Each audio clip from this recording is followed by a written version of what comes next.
Tapi selain pada itu, juga hari ini kita bersama dengan tetamu belia kita pada pagi ini untuk kita membicarakan topik kita, Hari Perayaan sebagai Pemangkin Perpaduan. Okey, kita bersama dengan Lim San Shin, betul ya? Betul. Nak dipanggil Lim? Lim saja. Panggil Lim. Okey.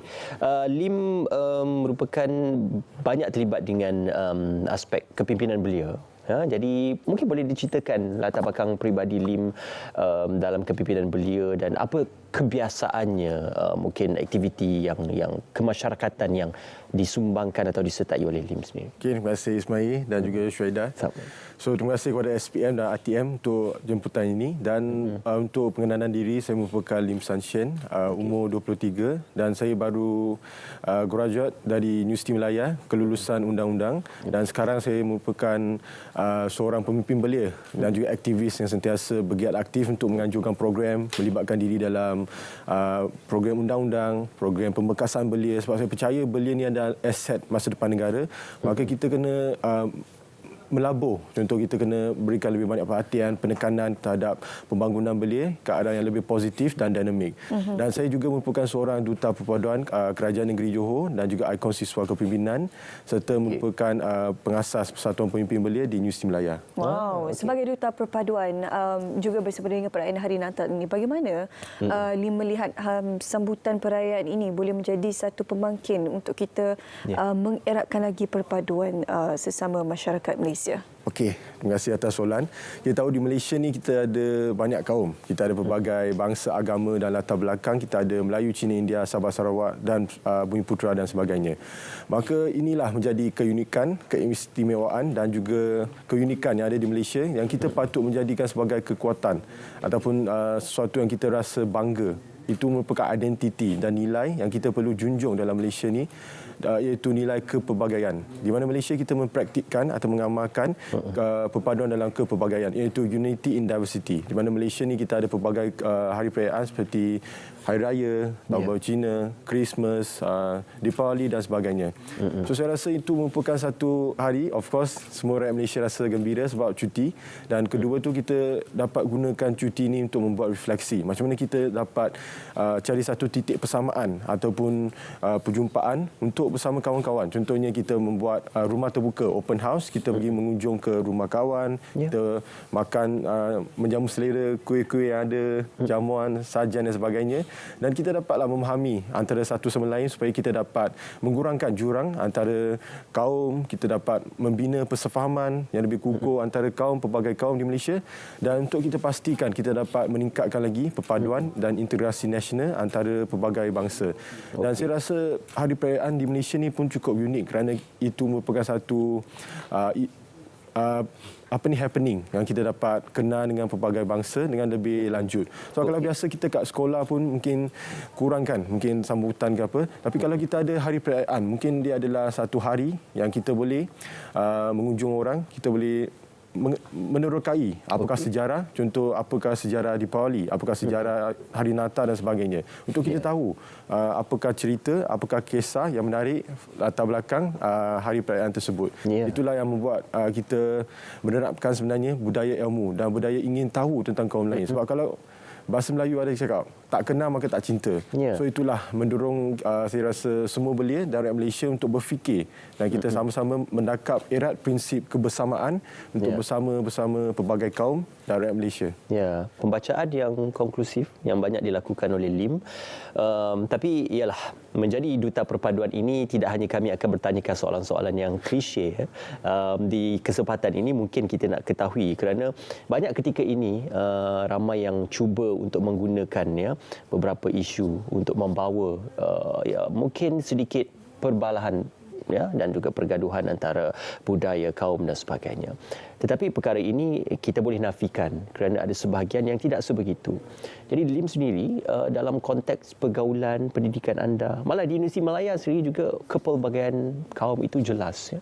Jadi bagaimana anda secara peribadi menjadi sebahagian daripada masyarakat yang pelbagai itu dan menjadi pemimpin belia dalam masyarakat yang pelbagai itu? Okey, terima kasih saudara. So untuk saya ingin mengamalkan satu prinsip iaitu kepimpinan melalui teladan, lead by example.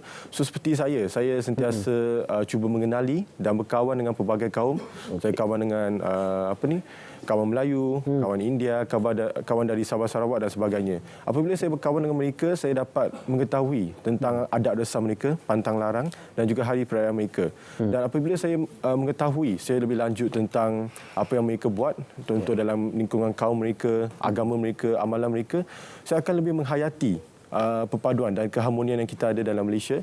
Dan kedua, untuk kita pastikan kita dapat mengeratkan lagi hubungan antara kaum, sebab kita tahu sekarang ni dunia digital, banyak fitnah, isu-isu berbau kaum dan sebagainya. So kita sebagai belia, saya rasa saya sentiasa menyebar luaskan mesej-mesej positif seperti di media sosial. Saya menggalakkan anak muda untuk bersuara tentang isu perpaduan, seperti kita ingin memastikan kita hanya berbincang satu isu berdasarkan fakta dan juga ulasan yang betul dan bukannya rasis ke berbau kaum dan sebagainya. Ketiga, saya cuba membuat pelbagai program sebagai duta perpaduan seperti menggerakkan program di KRT, kawasan rukun tetangga. Saya di kawasan mana itu? Saya biasa buat di Kota Tinggi dan juga Pasir Kudang. Kalau di Johor lah. Ini orang Kota Tinggi lah. Saya Johor Bahru. Oh, Johor Bahru. Okey. Jadi geraklah satu Johor. Okey. Saya pun banyak terlibat dengan program kerajaan di mana kita menyantunilah, cuba mendekati segenap lapisan masyarakat, ada belia, ada warga emas dan sebagainya. Kita mengajar mereka macam mana membuat program. Contoh kita buat program komuniti, gotong royong, kita membuat tanam sayur di kawasan mereka dan pada masa yang sama mereka boleh menjana pendapatan sampingan. Mereka boleh buat program sama-sama mengeratkan perpaduan. Tapi pada masa yang sama mereka juga boleh mengenali antara satu sama lain dengan lebih rapat. So itulah antara usaha saya dan saya pun banyak menulis artikel untuk makluman. Saya tulis artikel seperti di Utusan, Vegetarian, RTM, Bernama dan sebagainya untuk saya nak berkongsi apa ulasan dan buah fikiran sebagai seorang belia. Sebab saya nak berkongsi supaya belia lain mereka mendapat inspirasi ataupun mereka ada satu azam, mereka tanamkan tekad dalam hati untuk mereka gerakkan lebih banyak program dan inisiatif ataupun sendiri memainkan peranan untuk eratkan lagi perpaduan dalam Malaysia. Sebab kita tahu Malaysia ni kalau kita nak ukur perpaduan, kita ukur menggunakan indeks perpaduan nasional. Di mana indeks perpaduan nasional ni sekarang okey, tapi kerajaan ada aspirasi untuk tingkatkan lagi. Dan kita tahu Malaysia ni pun ingin jadi ekonomi antara yang terbesar di dunia, paling dalam indeks daya saing global kan. So kita kena pastikan kalau kita nak lebih banyak pelaburan masuk ke Malaysia, negara lebih stabil dan sebagainya, kita kena pastikan hubungan antara kaum tu dapat dikukuhkan supaya mereka ada satu keyakinan dalam Malaysia. Contoh dari pelaburan, bisnes, orang nak buat kerja di sini dan sebagainya. So saya rasalah perpaduan merupakan teras dan kunci utama untuk kemakmuran dan kesejahteraan rakyat. Lim kelihatan seperti seorang individu yang punya misi dan juga visi, pandangan di masa hadapan. Bagaimana Lim sendiri secara peribadi menterjemahkan perpaduan masyarakat Malaysia yang perlu dicapai, yang perlu dipertingkatkan pada pandangan Lim sendiri? Okey, apa yang kita ingin capai adalah dalam satu silang budaya bagi saya. Kita kena memastikan kita menghayati dan memahami budaya orang lain dan kita cuba mendekati apakah perayaan mereka, budaya mereka. Dan kedua, saya rasa adalah kesepaduan. Di mana di Malaysia ni kita kena betul-betul menjadi satu rakyat Malaysia yang kita boleh terima kaum lain. Dan So you think now sekarang ni Lim rasa tidak memadai? Pada pandangan Lim sendiri, your personal view. For me, saya rasa keadaan di Malaysia ni sekarang dah okey, tapi cuma kita tengok di media sosial ataupun sometimes mereka ada mungkin dalam segi politik ke, dalam segi media sosial mungkin ada sikit huru-hara sikit. Tapi itulah saya rasa kalau kita ingin ke arah yang lebih matang, kita kena berdiskusi berdasarkan contoh fakta. Budaya ilmu yang kita ingin terapkan, bukan berdasarkan kaum. Sebab kita tengok kalau mungkin di negara sometimes ada isu kaum ataupun melibatkan agama dan sebagainya. So itulah bagi saya, kalau kita ingin atasi keadaan tu, kita kena pastikan pendidikan kita. Mungkin pendidikan tentang silang budaya dalam kelas dan universiti. Kedua, lebih banyak program supaya mahasiswa betul-betul menghayati. Dan ketiga, kita kena pastikan kemakmuran negara. Contohnya limpahan ekonomi negara dapat dinikmati oleh setiap kaum dan agama. Supaya kita tak rasa macam kita ada jurang ataupun jaraklah antara kaum kan. So kita semua Malaysia dapat majulah sama-sama ke hadapan. Dan keempat, apa yang saya rasa untuk perpaduan ini, untuk kita tambah baik adalah mula dari rumah. Sebab everything kita kena bermula dari rumah. So ibu bapa kena menanamlah satu sikap supaya kita minda terbuka, hati terbuka untuk menerima kaum lain dan kita boleh berinteraksi dengan mereka dan bukan hanya berkecimpung ataupun dalam satu kumpulan kaum yang tertentu kan, betul tak? So kita contoh makan dengan orang lain, kita jumpa orang lain, kita belajar bahasa mereka. Contoh bahasa kebangsaan of course merupakan bahasa rasmi dan semua kena mengetahui, dan untuk bahasa lain contoh bahasa Mandarin, bahasa Tamil mungkin kita boleh belajar sebagai bahasa tambahan supaya kita pun memahami kaum lain dan juga untuk untuk meningkatkan keyakinan diri, meningkatkan hubungan antara satu sama lain. Kapasiti dan juga dalam konteks kapasiti anda sebagai bekas pelajar di IPT. Di IPT awam yang boleh kita gambarkan, maka mungkin ramai yang melihat Institut Pengajian Tinggi ini sebagai wahana ataupun wadah untuk menyatukan pelbagai kaum. Tetapi apabila sistem pendidikan itu dijadikan sebagai suatu pemacu kepada perpaduan, maka ramai yang akan memberikan tumpuan kepada sistem pendidikan. Jadi, apakah anda melihat institusi pendidikan pada ketika ini perlu untuk menekankan tentang nilai-nilai perpaduan? Kerana kita ada subjek falsafah, isu semasa dan sebagainya. Jadi, apakah pandangan anda berkenaan tentang penekanan kepada isu-isu perpaduan dalam kalangan mahasiswa yang berintelek tinggi?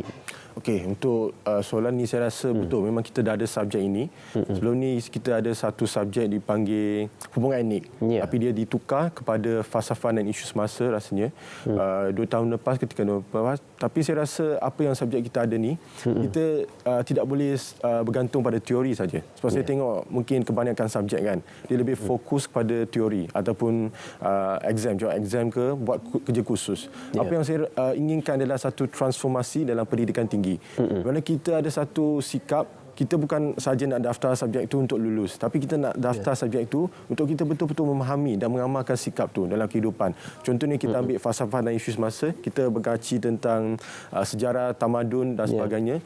Kita kena memahami macam mana Malaysia ni merdeka, macam mana kita tiga-tiga kaum, contohnya Tunku Abdul Rahman, Tun Tan Cheng Lock, Tun Samatan, mereka berjuang untuk kemerdekaan negara dan kita kena amalkan. Jadikan itu sebagai contoh dan terdandan dalam kehidupan dan bukan hanya di kertas, kita simbang saja, tak. So itulah pertama, transformasi untuk menjadikan teori itu kepada mungkin lawatan komuniti, mendekati rakyat Malaysia dan sebagainya. So dia menjadi lebih banyak praktikal, aspek praktikal. Kedua tu saya tengok IPT mesti ada lebih banyak forum intellectual. Sebab kita tak mahu semua hanya jadi netizen yang boleh sembang di kopitiam ataupun sembang di dunia maya je. Betul tak? Sembang di Twitter ke mana ke. Tapi kita kena ada satu forum intellectual. Contohnya kalau kita ada any isu, kita ingin bahaskan contohnya tentang kaum ke, bahasa ke, perpaduan nasional dan sebagainya. Kita buatlah satu forum melibatkan pelbagai kaum, pakar, contoh pakar dari pensyarah, akademia dan sebagainya untuk kita mengupas isu tu supaya kita dapat input yang betul dan bukannya dapat input yang mungkin kurang tepat ataupun yang mungkin fitnah di media sosial. So itulah saya rasa mahasiswa kena jadi golongan intellectual sebab kita tahu mahasiswa ni akan menjadi pelapis seharusnya mahasiswa itu golongan intelek. Ya, betul. Dan bukannya dipandu ataupun mengikutilah arus perdana seperti arus media sosial dan sebagainya. Dan mereka kena analisis, kena muhasabah dan kena menjadi teladanlah kepada mahasiswa lain. So itu pandangan saya. Dia merasa adakah disebabkan oleh lambakan teknologi sekarang ni yang menyebabkan punca perbalahan yang kurang berintelektual di dunia maya. Sebabnya kalau contoh sebelum kalau kita bayangkan masa kita, zaman kita jadi mahasiswa kan Ismail. Zaman kita macam lama sangat. Macam lama sangat. Rasa baru semalam. Kan zaman dulu kan dia not as orang kata to that extent sampai golongan belia sekarang kan. Saya rasa kadang-kadang yang menyampuk tentang isu tu pun dia tak tahu pun isu tu sebenarnya apa, sebenarnya pokok pangkal itu, isu itu sebab apa kan. Jadi macam Lim sendiri, do you think gadget kan dunia maya ni yang jadi penggerak kepada arah belia yang tidak berfikiran panjang untuk memberikan sesuatu komen, untuk mengulas sesuatu isu dan sebagainya. Betul lah tu apa yang Syuhada cakap. Pertama tu adalah disebabkan emosi. Sebab belia ni cepat terhasut. Contohnya dia baca komen ke netizen apa posting, mereka rasa terhasut. Contoh mereka ingin mempertahankan kononnya kaum atau agama ke bangsa. So mereka akan cakap apa-apa dilemparkan. Kedua, mereka mungkin kurang pemahaman tentang undang-undang. Mereka tak tahu kita ada akta komunikasi multimedia, akta hasutan dan sebagainya. So mereka bebaslah bercakap. Memang Malaysia ni kita bebas, dijamin kebebasan bersuara, tapi ada hadnya. Contoh dalam perlembagaan kan, perkara 10. So saya rasa belia kena tahulah apa isu semasa dan mereka kena bicara secara matang dan ilmiah sebab mereka adalah seperti Ismail cakap intellectual, golongan intellectual. So kalau kita ingin negara ini maju, kita kena berdiskusi isu tu bukan berdasarkan emosi tapi berlandaskan fakta dan hujahan yang benar. Dan ketiga, kalau kita cakap delakan teknologi kan, nampakkan informasi dan sebagainya, apa yang kita boleh atasi adalah seperti kerajaan, mereka banyak buat website seperti Benar. Ada bernama dan sebagainya. RTM pun ada slot kan, saya tengok TV. So saya rasalah itu belia kena lebih cakna, mendapat informasi hanya dari saluran yang benar dan tepat, rasmilah. Kedua, mereka kena analisis seperti saya cakap. Jangan ambil informasi secara terus. Mereka kena fikir betul tak, cari fakta, sumber dan sebagainya. Ada berminat untuk sertai politik, Lim? Nampak ada gaya tu. Pada masa sekarang saya lebih fokuslah kepada NGO lah, belia, persatuan. Kalau dijemput untuk menyertai politik, apa anda berminat? Untuk berkhidmat untuk negara dan rakyat semestinya satu saluran yang baik dan saya tidak ni lah, saya okey je. Jawab pun dapat. Dia punya PR skill tu pun. Ya, politik itu tidak negatif, tetapi mungkin ada pemainnya yang memberi gambaran dan konotasi yang negatif. Terima kasih Lim, apa-apa pun kita ucapkan selamat berjaya. Terima kasih atas perkongsian dan juga tahniah kerana anda dipaparkan dalam sebuah majalah terbitan Dewan Bahasa dan Pustaka Dewan Bahasa. Front page ni kan, front cover. Okey. So ini adalah tajuk tentang bahasa kebangsaan sebagai maruah negara. You ada buat write up lah dalam saya ditemu buat lah oleh reporter. Okey, cantik sekali penguasaan bahasa Melayu anda. Terima kasih kerana bersama dengan kami pada pagi ini.